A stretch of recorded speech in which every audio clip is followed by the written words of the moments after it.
be discussing real estate trends and opportunities after quarantine period, and this talk will be provided by Joey Bondoc of Colliers International. And now to Joey. Good morning, Lamudi. I'm Joey Bondoc. I'm from the research department of Colliers International. And today I will be presenting our updates on the office and residential market for the first quarter of 2020. We have been getting a lot of queries about how developers have been responding to this COVID-19 pandemic that we are all experiencing right now, and what should they do to recalibrate, how should they reposition as they navigate through these uncertain times in the market. So let me present to you my slides for this morning. So this is practically our presentation for the first quarter of 2020. But let me start first with a few macroeconomic slides here. As you can see, a lot of economic analysts, credit rating companies are now projecting a slower growth for the Philippine economy. So the projections of 5, 6, 7% GDP for 2020 are now out of the window. In the first quarter of 2020, the National Economic Development and Authority mentioned that the Philippines recorded a 0.2% contraction. So we're likely to see a much slower growth or contraction of economic output by the second quarter of 2020. Now, remittances from Filipinos working abroad still grow, at least for January of 2020. However, a lot of analysts are also projecting a $3 to $6 billion drop for remittances this year because of some economies likely to experience recession. So more Filipino employees are likely to be displaced or laid off. So that is will likely result in slower remittances for 2020. But what's positive for the property market right now is that we're no longer seeing the mortgage rates of 20-21% previously. Now mortgage rates are down to about 5 to 7%. And we believe that once the market demand recovers in 2021, this is one economic indicator that will help spur a demand in the property market. So a lot of investors are, of course, asking about the condominium market in Metro Manila. How is it performing? How is the demand? What do we expect in terms of completion? But before I discuss that, let me just give you a few pointers on how the office market is performing, because of course this is one segment that is also complementing the residential demand. What I can tell you is that for the first quarter of 2020, we saw slower transactions for office space. So some companies that were initially looking at occupying office space for 3 to 5 years, they have stalled those expansion plans and now taking a wait and see stance. It depends on the recovery of the economy, but we believe that the outsourcing sector as well as some traditional occupiers will likely lead in terms of occupying new space for 2020. But again, because of the softer demand in the market, we're likely to see higher vacancy, and this will also result in correction of office lease rates across Metro Manila. This slide here shows you the amount of new office space that we expect for 2020, and that is again slower compared to what we initially estimated. 1.07 million square meters of office supply. That was our initial projection. But because of the work stoppage in Metro Manila, as well as the implementation of social distancing measures across the capital region once this lockdown has been lifted, we're likely to see a slower pace of completion. So that's 784,000 square meters, down from 1.07 million square meters. Now, given that amount of supply and the take-up that we are expecting for 2020, we are likely to see a higher vacancy for the entire Metro Manila region. Initially, prior to this COVID-19 pandemic and lockdown, we were projecting 900,000 square meters of office space take-up or demand. But because of a slower take-up and slower leasing activities, we are likely to see this demand being down significantly. So from 900,000 square meters, we're likely to see about 300 to 450,000 square meters for 2020. And this will result in a vacancy of between 5.5 to 7% for 2020. Of course, this is higher again compared to the 4.3% that we posted in 2019. And just to provide context, back in 2009, during the global financial crisis, we recorded a vacancy of 8.6% in the office market, but this dropped by about 5.5% by 2010. So 8.6%, that was the highest vacancy for Metro Manila office that we recorded since 2009 for about 11 years. Now, because of the increase in vacancy, softer demand overall in the market, of course, what will likely happen is a slowdown in office lease rates. I'll just give you historical data here. As you can see, Asian financial crisis in 1998, office lease rates at the time dropped by 16% before recovering positive 14 in 2004. During the global financial crisis, that was probably an easier time for the office market, Metro Manila market, because after dropping by 14% in 2009, the lease rates rebounded at a quicker pace in 2010 and growing by a positive 5%. Now, for 2020, our assessment and our projection is that office lease rates will drop by 17%. And that's one of the fastest drop in Asian region. Now, this is a slide that we have compiled with our regional market prior to the COVID-19 pandemic. When the COVID-19 issue was still a China story, it's not yet still the pandemic that we have right now. So if you look at Manila, it is ranked with Bangalore, Delhi, Singapore, and a common feature for these cities is that they are part of the top 10 outsourcing destinations in the world. Imagine Manila being ranked alongside Delhi, Bangalore, which are among the most competitive locations based on a survey by Tholons. But Singapore, of course, is a major financial hub in the region, so it's no longer surprising to see it under the excitement phase where rents are still growing. It's compiled prior to the COVID-19 issue and the lockdown imposed all over Metro Manila. But when COVID affected a lot of economies and this lockdown has been imposed, Manila is now at the denial stage, and now we are likely to see an imbalance in terms of supply and demand. Of course, if there is this imbalance, we are again seeing rental values declining. And again, that's what we see right now, that we have this lockdown all over Metro Manila. And we believe that even if this lockdown is lifted, we're likely to see rental values of office space all over Metro Manila dropping. Again, this supports my earlier statement that the office lease rates are likely to drop for 2020. Now, you're probably curious which segment drives the demand in Metro Manila.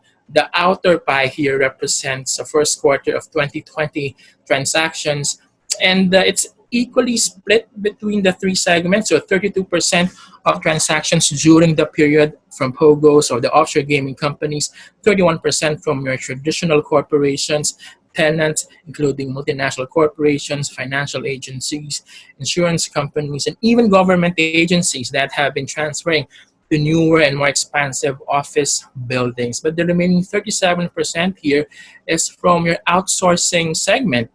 And as you can see there, share to total transactions has been growing. In fact, starting third quarter of 2020, we saw a recovery in terms of demand from outsourcing companies, including call centers. Now, what's notable also is that there was a 25% drop in terms of transactions first quarter of 2020 versus first quarter of 2019. That is no longer surprising given that we saw slower leasing activities for the first 3 months of the year. What you have here right now is the take up from the outsourcing companies. If we're having this webinar 2010, 2009, I tell you that 70-80% of demand is easily coming from the outsourcing companies, the call centers, the knowledge process outsourcing companies, including medical coding and software engineering.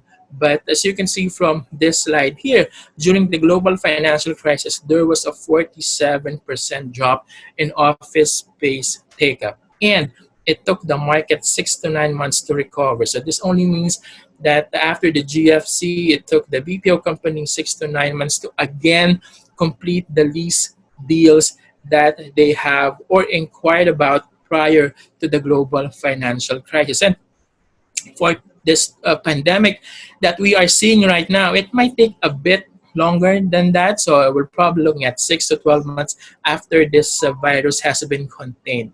POGO'S are again a major driver of office transactions in Metro Manila. As you can see, 37% of total transactions was covered by the POGO companies, offshore gaming companies from China. And from only 8% in 2016, they have significantly occupied space all over Metro Manila. And of course, there are some locations that have been dependent on POGO demand.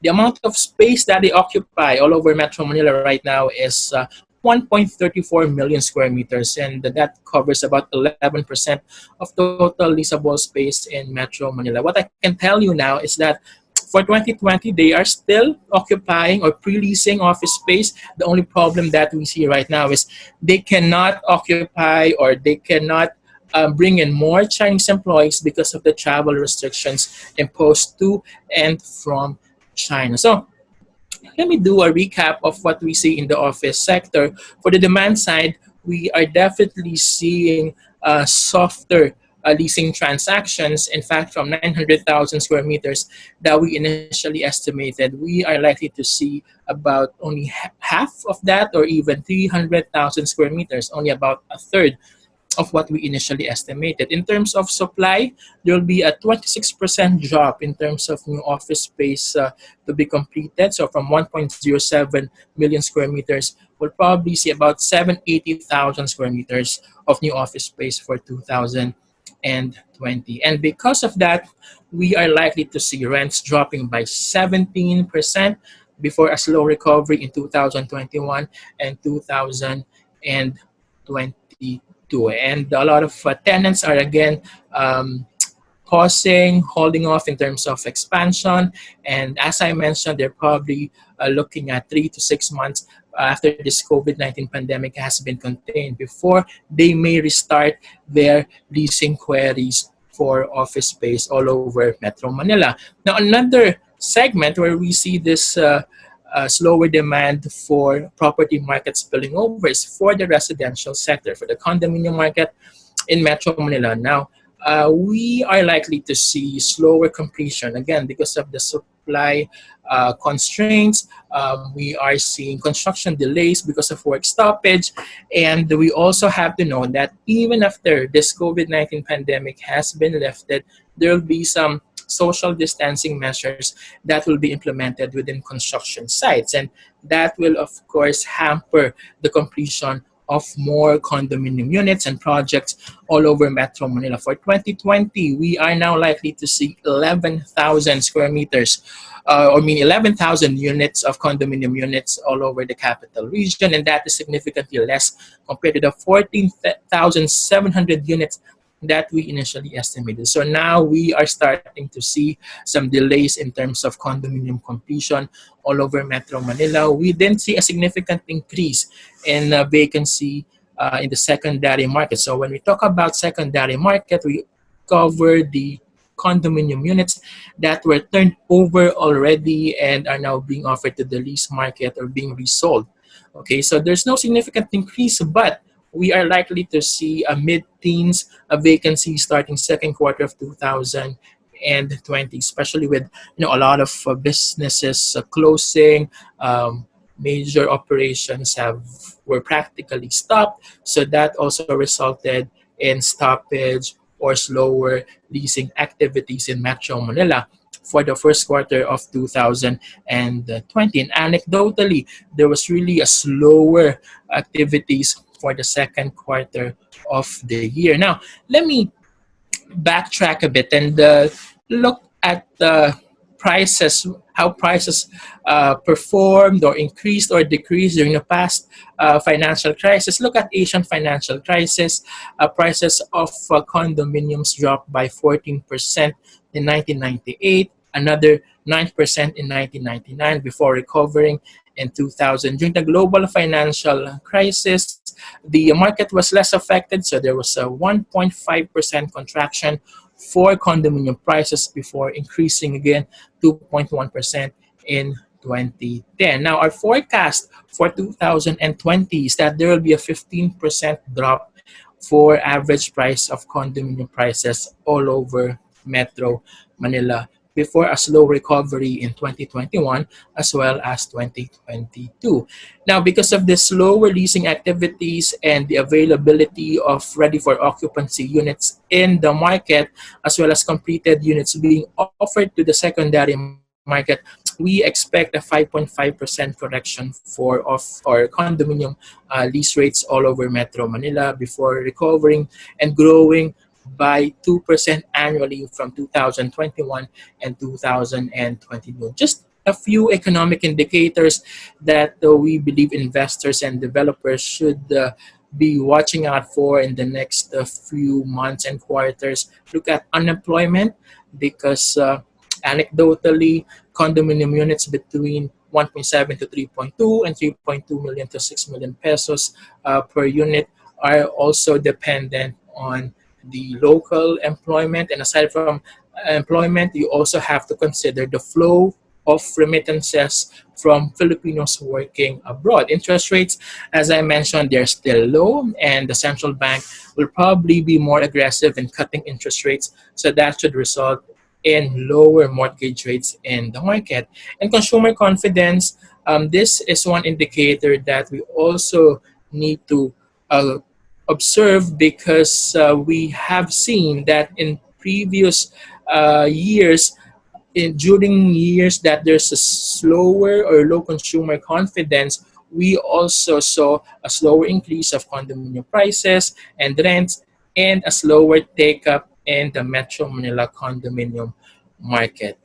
In terms of price correction, we believe that if this virus extends beyond 2020 and we're unable to contain it, or our ECQ or lockdown efforts do not bear fruit, then it is likely that the mid-income segment will suffer. So this is the price segment that condominium prices range from 3.2 to 6 million pesos. You also see the affordable segment being affected. So those are the condominium units priced from 1.7 to 3.2 million pesos. So these are the price segments for condo that will likely be affected by the COVID-19 pandemic, especially if the market sentiment fails to stabilize or improve by the second half of 2020. Again, one of the reasons why we believe this is one segment that is vulnerable to price correction is if you look at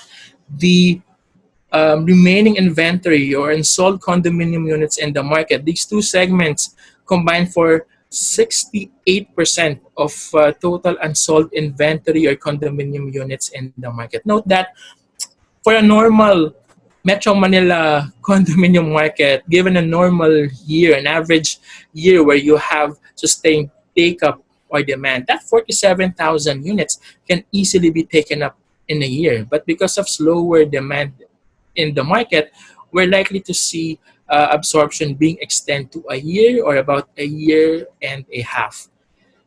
And one question that we always get is, has the party ended? Because as the blue line represents here, after the Asian financial crisis, there has been a sustained increase in terms of condominium prices all over Metro Manila.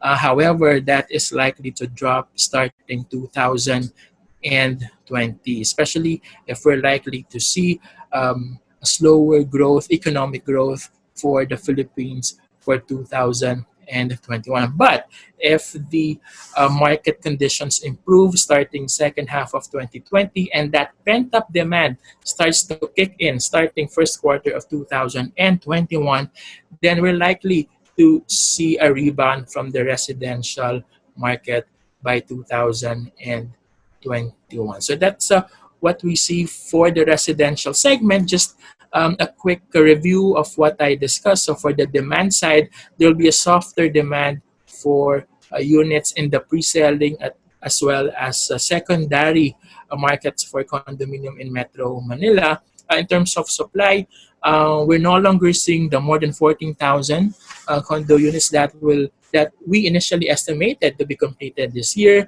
In fact, we're looking at about close to 11,000 condo units likely to be delivered for 2020. However, because of softer demand in the market, we're likely to see prices dropping by 15% for 2020 and a softening, a correction of lease rates. We're likely to see these rental rates dropping by 5.5% for 2020. I also have a slide here on retail, which is pretty interesting because this just shows you the spectrum of retailers that are likely to be affected or likely to benefit from this lockdown. So those segments that have low exposure cover the essential segments. So you have pharmacy, supermarkets. But now it's no longer enough that you're into food and beverage where demand is really high, but you have to ensure that you have logistics in place and you also have well-functioning delivery systems. You also have to note that retailers that have expansive online presence, whether platforms of the mall operators or in social media, are those that are thriving during this lockdown. And then some companies or retailers that have moderate exposure include those into cosmetics or home furniture. But the retail segments that will likely be affected are those where people convene. So you have the likes of cinema and food courts. In fact, one of our recommendations is that mall operators should rethink the density that way they will be implementing for these retail segments. Of course, fitness gyms and travel goods and services, because of air travel being greatly affected by this COVID-19 pandemic, will likely feel the pinch of this lockdown as well as the COVID-19 pandemic that has been affecting a lot of major economies around the world. Now, just a review of what we see in the property market. So previously, we had the crisis being affected or initiated by a single business segment. So that's the financial, banking, especially during the Asian financial and global financial crisis, especially the mortgage crisis in the United States. But right now, this pandemic is really affecting a lot of sectors. It is cutting across all segments, and it is really affecting a lot of economies around the world and a lot of economic segments, including property. But what we saw previously is that during the global financial crisis, one reason why the Philippines had limited exposure was because you still have the BPO segment growing at the time, and we also had less exposure in terms of external trade or imports and exports. There was also a faster recovery during the global financial crisis, again because of the BPO boom during the period. However, for this COVID-19 pandemic, we are seeing the BPO sector, outsourcing sector, slightly maturing. Although there's another layer of demand driver, and that is POGO, the further expansion of the segment is being constricted by the travel restrictions imposed by various governments. But what works for the property sector now is that we are seeing low interest as well as mortgage rates, and that will help propel the property segment moving forward, especially if we see a recovery by 2021. Again, a lot of economists have ruled out the possibility of a V-shaped recovery, and we are likely to see a U-shaped recovery starting 2021. What we can also say is that this global pandemic is probably worse than the global financial crisis, where it took companies 6 to 9 months before finally occupying new office space. But this is probably not as bad as the Asian financial crisis because the financial system is functioning well, it is strong, and the interest rates have never been as low as they are right now. So another feature, another characteristic that developers learned during the previous crisis is that now they can easily turn off the supply tap, especially for office when they see that there's a softening of demand in the market. And they do that to prevent vacancies from increasing and rental values and capital values from further eroding. So overall, that's what we see in the property market, and we hope that once the economy, the Philippine economy, and global economies recover by 2021, the property market is one of those segments that will benefit. We're still optimistic, especially because for the residential market, owning a house remains an aspiration of every Filipino. So that is one objective that will help propel the property market going forward. So that's it for our first quarter property market updates. Nadine? All right. Hi, Joey. So just a few questions Yeah, sure. from our brokers, right? Uh, there are questions about the property market outside Metro Manila. So can you give Okay. us a quick scenario of what is happening now and what can happen after the pandemic? Well, I think for property markets outside of Metro Manila, we are seeing uh, a very positive outlook for these because number one, a lot of office occupiers are looking at diversifying outside of Metro Manila.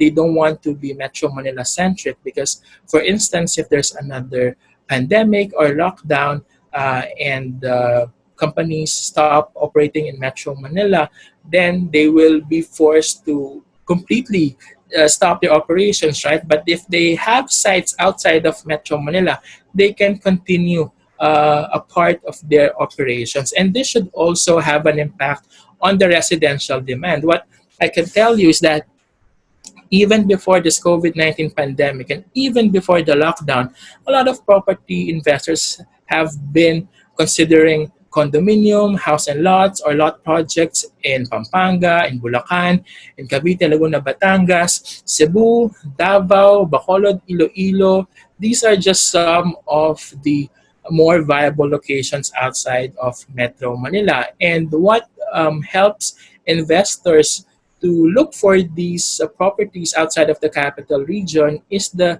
decentralization push of the government, meaning they want more economic opportunities outside of Metro Manila. And how does the government do that?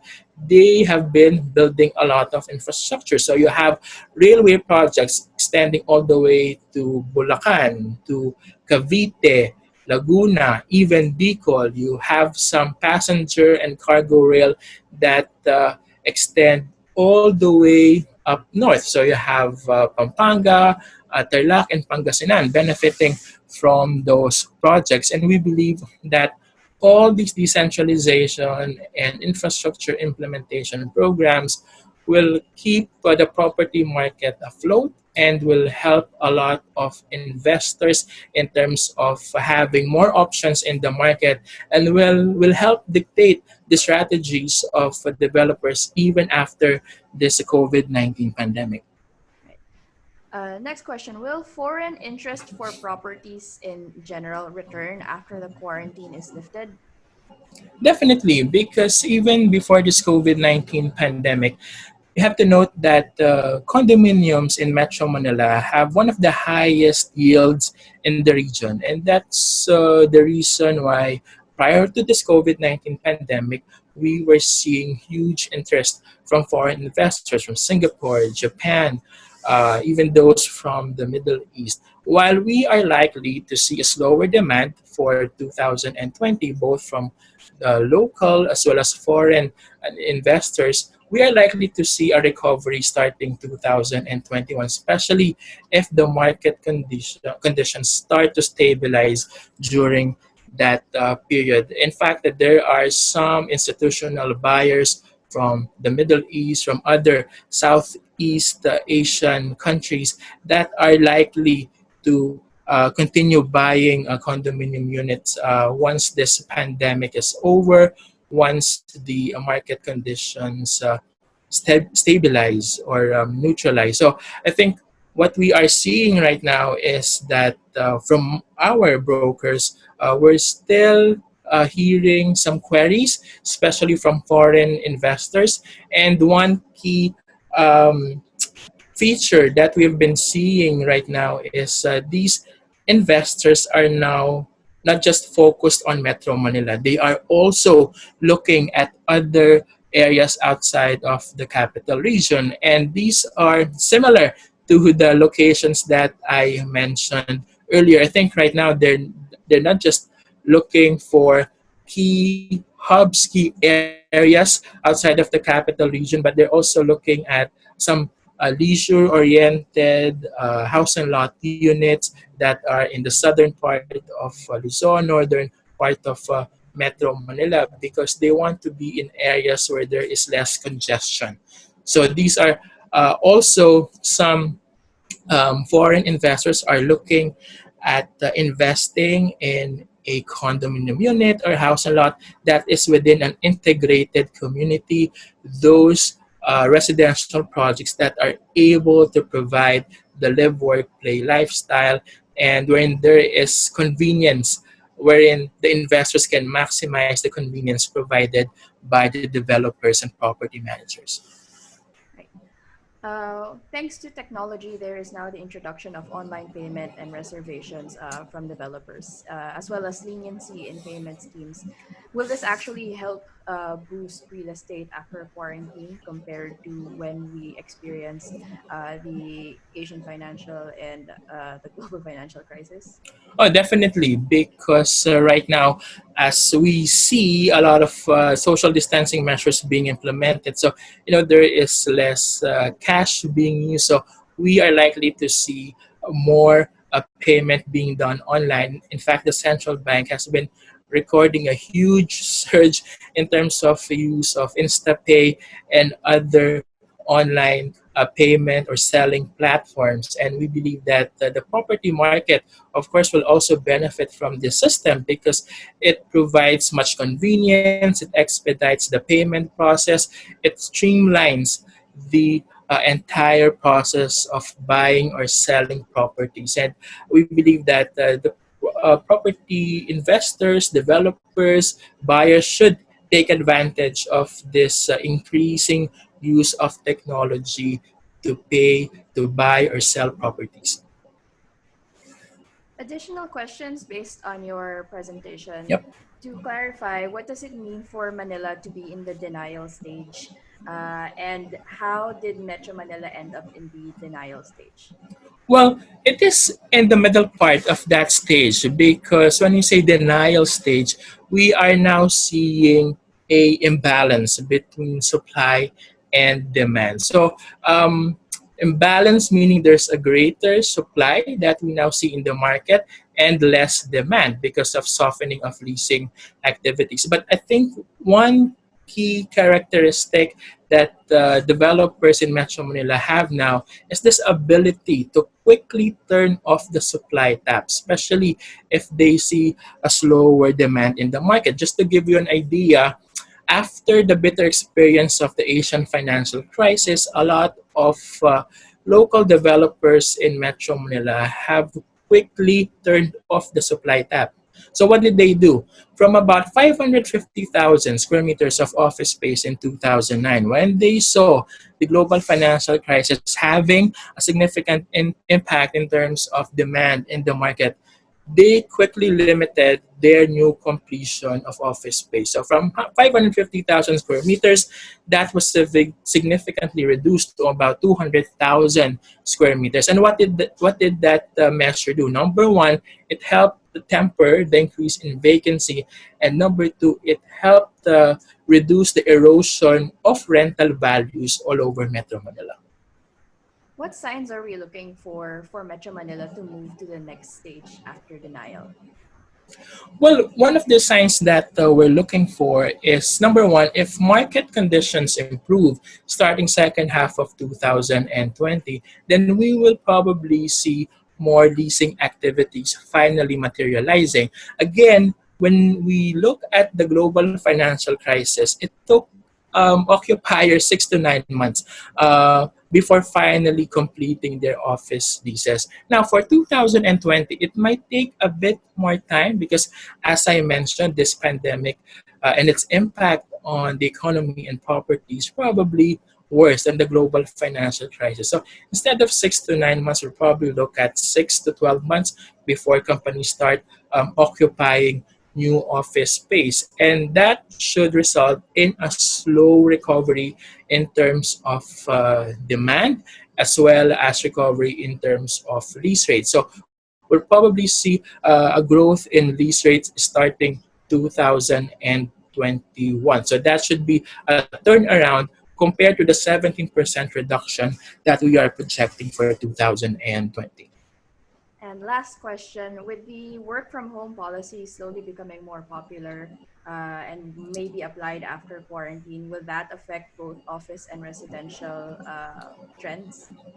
Okay, so let me discuss by segment. So for office, yes, the work from home arrangement will still be popular even after this COVID-19 pandemic or even after this lockdown. This will probably be part of the new normal. So some companies will probably look at implementing split operations. So half will be operating or occupying traditional office space, half will be working from home or taking up flexible workspace. I'll give you an idea. For example, for one company, they're looking at 30% of their workforce will be occupying traditional office space after the lockdown. So the remaining 70% will now be working from home. But that 70% of employees that will not be in a traditional office space, that can further be split into two. So you have half of that working from home or half of that taking up flexible workspace. So from home experiment that we are having right now, what it has resulted into is a greater demand for data computing, cloud computing. That's why this is one demand driver that we might see moving forward, the establishment of data centers across Metro Manila. Also, while some companies only have about 50% of their employees taking up traditional office space, some of these corporations are in fact allotting more space per employee. So that could be another demand driver for commercial office space. Also, what we hear on the ground is that some BPO companies are looking for office space outside of the core locations and are trying to occupy office space, but now they have to factor in the social distancing measures. And one consideration, key consideration, is allotting more office space per employee. So these are call centers, major call centers that are looking to expand outside of major business districts. Now, in terms of residential, we are also likely to see a spike in demand because number one, if you have developers that have high number of ready for occupancy units, and as I mentioned earlier, you still have about 47,000 unsold inventory in the market. Assuming some of those are completed this year, what will developers do to lease them out?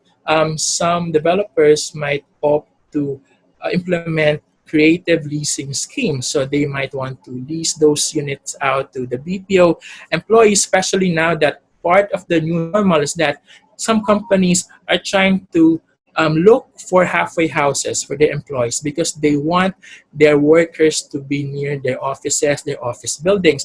In fact, we are already seeing that a lot of BPO companies are leasing out or renting hotel rooms for their employees. And while we already saw a greater demand for these halfway houses prior to the COVID-19 pandemic and lockdown, this is one segment that will probably thrive even after the lockdown has been lifted by the government. So I think for developers that have a huge number of ready for occupancy units that will be completed for this year, that is one option that they should consider, so long as it does not erode their marketing strategies for their units, and as long as they are able to provide the promised yields for their unit owners. So all these factors should be considered, especially now that we're seeing the new normal. Also, for some condominium units in the fringes of Metro Manila or in the fringes of key business districts, they might also want to lease this out to some employees that are looking for cheaper options in the market. So again, it also depends on the price segment that we have in the market: affordable, mid-income. I think developers overall should be more creative with the leasing schemes that they will implement for their condominium units starting this year. All right. Thank you very much, Joey, for your time. Thank I'm you, sure Nadine. our audience have learned a lot today. Thank you. If you have any questions, feel free to ask in the comment section and we will get back to you as soon as possible.